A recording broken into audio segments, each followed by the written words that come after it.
राम मंदिर प्राण प्रतिष्ठा को लेकर बीजेपी और अमित शाह को निशाना साधा कांग्रेस नेता कन्हैया कुमार। नमस्कार, मैं कन्हैया कुमार, आप लोग देख रहे हैं द मास्टर्स न्यूज। आप लोग को बतला देते हैं कि कांग्रेस नेता कन्हैया कुमार ने लगातार अमित शाह और बीजेपी के जितने नेताएं हैं सभी पर निशाना साधते हुए नजर आते हैं। आप लोग को ये पता होगा कि कन्हैया कुमार कौन है। कन्हैया कुमार जेएनयू के छात्र और कांग्रेस के नेता अक्सर ही मीडिया में चर्चे के विषय में बने रहते हैं।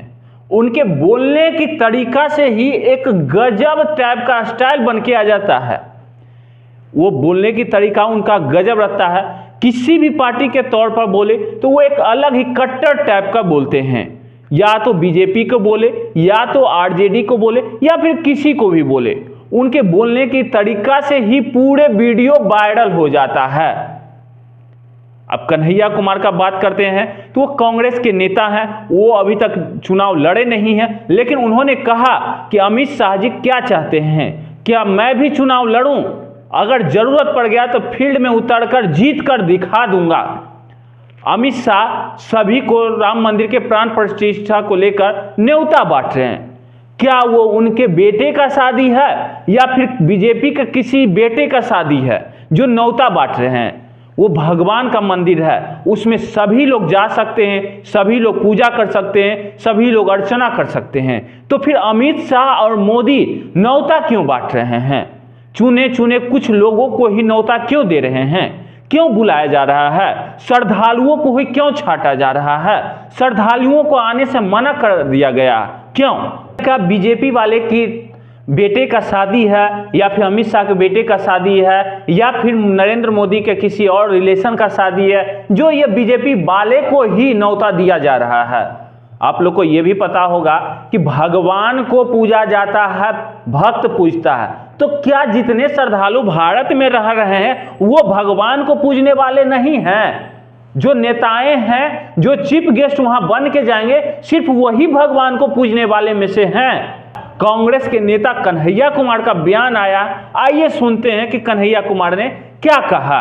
कांग्रेस पार्टी किसी भी धर्म के खिलाफ नहीं है। मंदिर जाएंगे क्यों नहीं जाएंगे? ऐसा तो नहीं है कि जय शाह का जो है ब्याह हो रहा है और सबको जो है निमंत्रण बंटवा रहे हो अमित शाह, ऐसा तो नहीं है। मोहन भागवत जी पहले मोदी जी के सामने एक इलेक्ट्रिक पोल का उद्घाटन करके पहले दिखा दें, फिर समझेंगे हम। जीते हुए हैं ना प्रधानमंत्री, तो 2 बार जीते हैं ना, क्यों नहीं आ जाते हैं मणिपुर? देश का सबसे मजबूत विपक्ष पार्टी होने का अपना रोल निभाएंगे, हम उससे भाग नहीं रहे हैं। राजनीति से हम इनकार नहीं कर रहे हैं। एक पॉलिटिकल पार्टी है, हम एनजीओ नहीं है, हम चुनाव लड़ते हैं, हम चुनाव लड़ेंगे।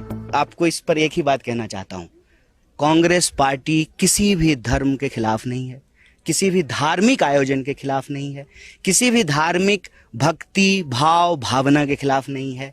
कांग्रेस पार्टी सर्वधर्म समभाव में विश्वास रखती है, और आज से नहीं, यही बात गांधी जी कहते आए, रघुपति राघव राजा राम, पतित पावन सीताराम, ईश्वर अल्लाह तेरो नाम, सबको सन्मति दे भगवान। सबको, मोदी जी वाला नहीं, सबका साथ सिर्फ कहने के लिए, सबको सन्मति दे भगवान। तो कांग्रेस पार्टी किसी भी धार्मिक आयोजन का विरोध नहीं करती है। जहां तक निमंत्रण की बात है, भाई हम लोग तो गाना सुनते थे ना, चलो बुलावा आया है, माता ने बुलाया है। भगवान जब आप बुलाते हैं आपको, भगवान जब आपको जो है ऐसी परिस्थिति पैदा करके देते हैं जीवन में, तो आप जाते हैं ईश्वर से मिलने के लिए। किसी निमंत्रण, किसी का शादी है क्या? ऐसा तो नहीं है कि जय शाह का जो है ब्याह हो रहा है और सबको जो है निमंत्रण बंटवा रहे हो अमित शाह, ऐसा तो नहीं है। तो वो कौन होते हैं भाई? वो तो भगवान के पास हम भक्त हैं। और एक बात और बताइए, मैं तो वहां से आता हूं, मेरी दादी कहती थी, मन चंगा तो कठौती में गंगा। एक बूंद जो है गंगा जल, पानी को गंगा जल मान करके और आप पवित्रता का मंत्र पढ़ के वही गंगा हो जाती थी और आप शुद्ध हो जाते थे। तो कहती, मेरी दादी तो कहती थी, मन मंदिर में ईश्वर का निवास होता है। ईश्वर आपके व्यक्तिगत आस्था का चीज है, प्रदर्शन का विषय नहीं है। लेकिन वो कर रहे हैं, उसके पीछे सबको मालूम है, सब जानते हैं, आप सब जानते हैं, पूरा देश जानता है। किसी साधारण व्यक्ति से पूछ लीजिए, वो आपको बता देगा कि आनन फानन में ये इसलिए हो रहा है कि चुनाव है। ठीक बात है। तो वो एक 22 तारीख के राजनीतिक कार्यक्रम में पार्टी ने आग्रह पूर्वक मना किया है कि राजनीतिक कार्यक्रम में नहीं जा रहे हैं। मंदिर जाएंगे क्यों नहीं जाएंगे?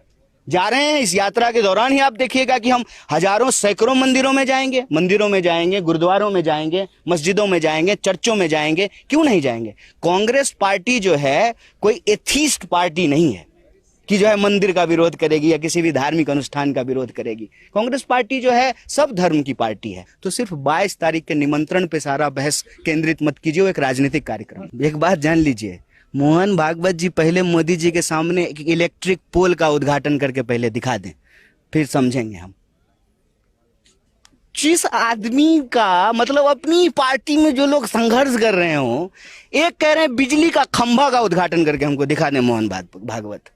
अब बुजुर्ग आदमी हैं, आरएसएस के जो है तथाकथित प्रमुख हैं, सब कुछ अब मोदी जी के हाथ में है। हो सकता है मोदी जी आजकल कहे होंगे कि यही बोलिए, तो बेचारे बोल रहे हैं, उनसे हमको बड़ी सिंपैथी है। क्यों उनके बारे में बात कर रहे हैं हम लोग?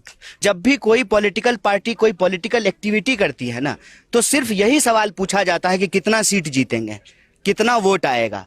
सवाल सीट और वोट का नहीं है। जीते हुए हैं ना प्रधानमंत्री, तो 2 बार जीते हैं ना, क्यों नहीं आ जाते हैं मणिपुर?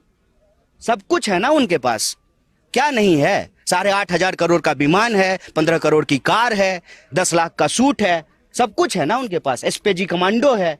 क्यों नहीं आते हैं मणिपुर? क्यों नहीं आ रहे हैं गृह मंत्री? 5 राज्यों का चुनाव हुआ था। 5 राज्य के चुनाव में एक चुनाव जो है वो नॉर्थ ईस्ट में भी हो रहा था, पूर्वोत्तर के राज्य में भी हो रहा था। आए थे प्रधानमंत्री, चुने हुए प्रधानमंत्री है ना, 303 सीट है ना। सिर्फ चुनाव पे हर चीज को सीमित कर देंगे तो फिर हमारे आंख के सामने जो अन्याय हो रहा है उसमें न्याय कौन ढूंढेगा? न्याय के लिए कौन लड़ेगा? हर चीज को अगर चुनाव पे ही सीमित कर देना है। राजनीति से हम इनकार नहीं कर रहे हैं, एक पॉलिटिकल पार्टी है, हम एनजीओ नहीं है, हम चुनाव लड़ते हैं, हम चुनाव लड़ेंगे, लेकिन सिर्फ चुनावी नफा नुकसान से हर चीज को देखेंगे तो इस देश का बंटवारा होता रहेगा, जैसे बंटवारा हो गया है मणिपुर का। सिर्फ वोट के गणित से नहीं आ रहे हैं ना, सुरक्षा के सवाल से तो नहीं है। हम लोग जब आ सकते हैं तो प्रधानमंत्री क्यों नहीं आ सकते हैं? मतलब वो सुरक्षा के सवाल से नहीं आ रहे हैं, वोट के गणित से नहीं आ रहे हैं। इसीलिए हम कह रहे हैं कि सिर्फ चुनाव का मसला नहीं है, लोगों के अन्याय के खिलाफ न्याय को स्थापित करने की बात है।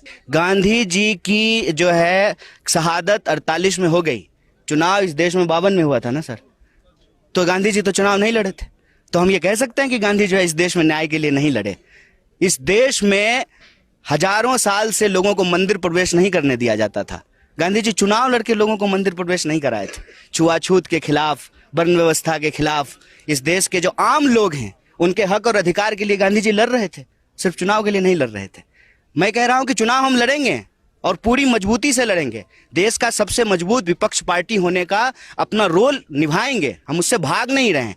लेकिन किसी भी संघर्ष को, न्याय को, किसी भी जो है लोगों के अधिकार को सिर्फ और सिर्फ चुनाव से सीमित कर देने से उसका आधार छोटा हो जाता है, उसका जो है क्षेत्र छोटा हो जाता है, उसमें शामिल होने वाले लोगों की मानसिकता संकीर्ण हो जाती है। मैं कहता हूं कि जो भाजपा के समर्थक हैं, जो भाजपा के वोटर हैं, क्या उनको न्याय की जरूरत नहीं है?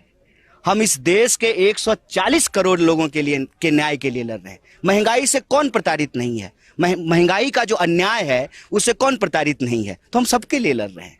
इसलिए हम ये बात कह रहे हैं। किस तरीके से एक राज्य को 2 हिस्सों में बांट दिया गया है और सरकार जो बैठी हुई है, उसके जो मंत्री हैं, मुख्यमंत्री हैं, वो सब जगह नहीं जा सकते और दिल्ली से तो लोग आ ही नहीं रहे हैं। तो स्थिरता का जो उनका दावा है वो सिर्फ। तो आप लोगों ने सुना कि किस तरह से कन्हैया कुमार ने नरेंद्र मोदी और अमित शाह और बीजेपी पर सीधा निशाना साधा। आपको क्या लगता है, इस तरह का बयान से, कट्टरपंथी से क्या पूरे भारत उग्र होकर मंदिर में जाने का एक सोच बना लेगा क्या? आप लोग भी सोच विचार कर कमेंट करें और बतलाएं कि इस तरीके का स्थिति क्या सही है या गलत है। कमेंट करके जरूर बताएं। इसी तरह से छोटे बड़े खबरों से अवगत रहने के लिए द मास्टर्स न्यूज चैनल से जुड़े रहे। बहुत बहुत धन्यवाद।